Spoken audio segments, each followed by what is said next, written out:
Can you speak on? I know you talked on Bow Wow a little bit earlier, but I know you had mentioned that there was something that happened contractually that allowed him to go from death row to so def. Can you talk about that a little bit? Our hero. That's why I teach you guys. Deal with criminal attorneys. Let them be criminal attorneys. Entertainment attorneys be entertainment attorneys. Divorce attorneys be divorce attorneys, and so on and so on. Suge was trying to look out, help out, because of course we needed a lot of criminal attorneys at the time, and he let Johnny Cochran firm handle the paperwork on Little Bow Wow. Johnny Cochran dropped the ball, and guess what he didn't do? He didn't take and get the contract certified by a judge. What you mean, Reggie? What are you talking about? Any juvenile under the age of 17 years old cannot sign into an agreement, any type of contract in the state of California, without it being certified and approved by a judge. And so, even though Johnny Cochran did the paperwork and the agreement and they got all the advances and everything, because the judge didn't sign off on the agreement, Lil Bow Wow was not officially ever signed to Death Row. And that also hurt us in the corrupt matter as well. But that was from the attorneys not knowing. And Johnny Cochran, to be honest, knew he had messed up. And when Suge came home and was down on his luck, I remember Johnny Cochran doing shipping some money and looking out for Suge a few times. Matter of fact, he gave him $50,000 around the time to help bury Buntry. And he shot some money to him around that time. So yeah, that's what happened to why Bow Wow was able to sign to So Def, and the contract with Death Row got void. Okay. People always want to know other stories about some of the other artists. Can I name a couple artists and you just tell me the first story or the first thought that comes to mind when you hear their name? Just different artists. I'll just name a couple different ones and you can tell me, if any stories come to mind when I mention their name. Um, Anything about Quik? People always want to know more about DJ Quik. DJ Quik. DJ Quik is a hell of a producer. Y'all want to put him on Dre status, he's not. But he's good, better than most, especially when it comes to mixing a song. Y'all say, oh, you don't know what you're talking about, Reggie. That's my boy DJ Gary and all of them who loves DJ Quik. Well, I'll point y'all to something like even 97 or 98 what Quik did. He had this artist called True Hurts. He took True Hurts to Dre to mix down and master it. I seen an interview where he said when he got that song back, he didn't even recognize it because Dre had put so much work and did such a great job on that song that True Hurts had back in the day. And if he was better than Dre or thought he was better than Dre, you think he would allow Dre to touch that song like that? No, he wouldn't. But Quik did mix down most of All Eyes on Me because of the things that was going on with Death Row and Dre at the time.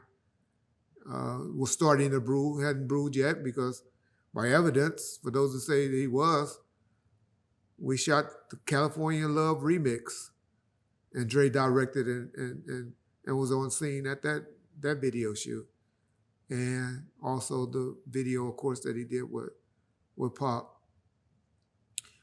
I think he also did two of America's Most Wanted. Not for sure. But Dre was around February and March. I think it was about March when the exit was starting to go down. Also, people don't realize that Quik wasn't for the drama. He didn't like the drama, even though he was always the first one to throw a red rag around the microphone. And I want to challenge y'all. I want to teach y'all something because a lot of you guys, you young kids, know about the sea walking and the crip walking.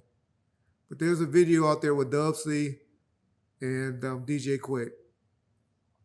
Learn the difference between beat walking and blood walking and crip walking, y'all.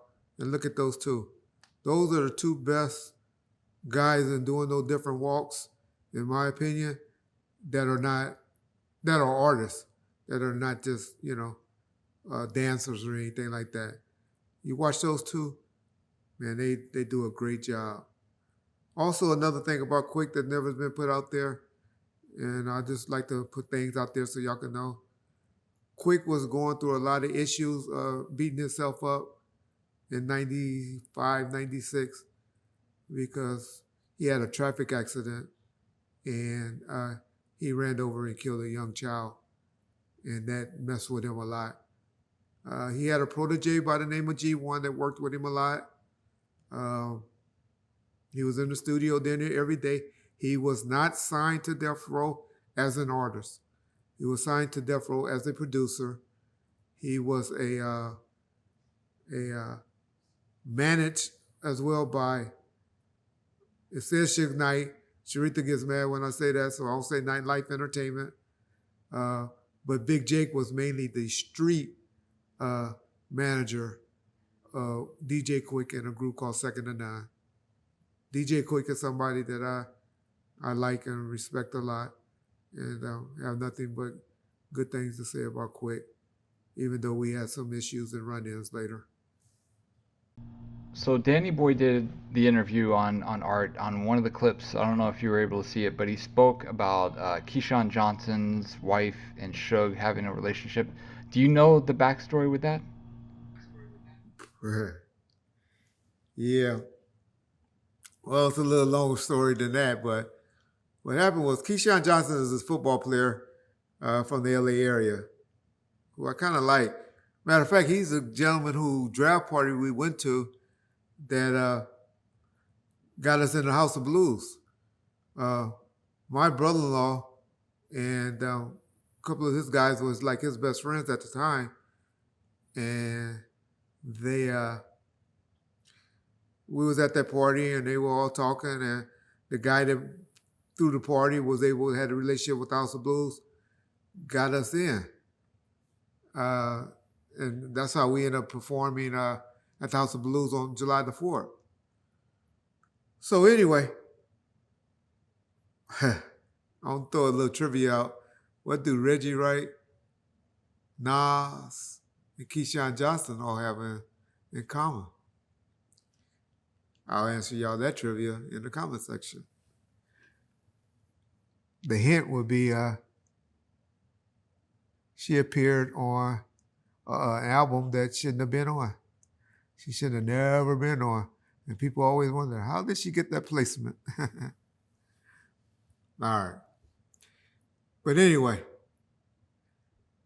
and so what happened was when Suge went to prison, I don't know how Stormy didn't have a place of her own at that time, because she did. I don't know where Stormy was staying, but anyway, Suge elected to put Stormy because, she had this baby little Suge, who was probably 1 or 2 at the time. And Suge had this nice penthouse because, nobody ever thought he was going to jail past that probation, hearing. You couldn't have told us on February the 28th or March the 1st that he was going to get violated. Couldn't have told us that. But he did. But so he wanted to keep that spot on Wilshire, the penthouse. Because it was, I think he, to be honest, was the only black that was living in the penthouse at the time. And so he's like, hey, put Stormy and Lil Suge over there, and they can stay there in my spot. Suge has a wine cooler, right, at the house, full of nice, expensive liquor, because he was starting to collect wine and stuff like that.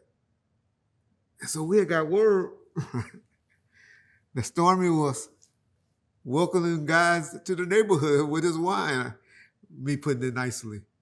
And she sent a bottle to Shaq and a bottle to Keyshawn. So somehow word had got back. It was like, hey,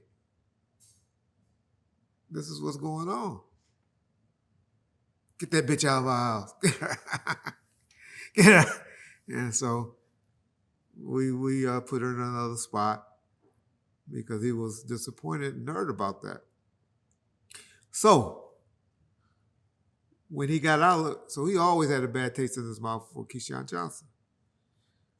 So now he gets out, and somehow I think Keyshawn had a motorsports company or something like that, some type of thing where they were altering cars, something like a 310 out here. And his wife had this little shop, and she was kind of running it and being up there. So I remember Suge went and got something done to his motorcycle, where he got his seat done, all nice. I think in some Louis Vuitton leather or some type of, you know, expensive skin that he got his seat done in, and he got up under Keyshawn's wife, and he eventually pulled her because he never forgot about Keyshawn and the alleged rumors about Stormy, and he got Keyshawn. And I remember Keyshawn having to. She used to tell Suge back then that he was seeing psychological treatment from the NFL behind that. It had bothered Keyshawn that much about her being in a relationship with Suge. And so, Okay. yeah, that's what happened, and that's what Danny Boy was speaking on.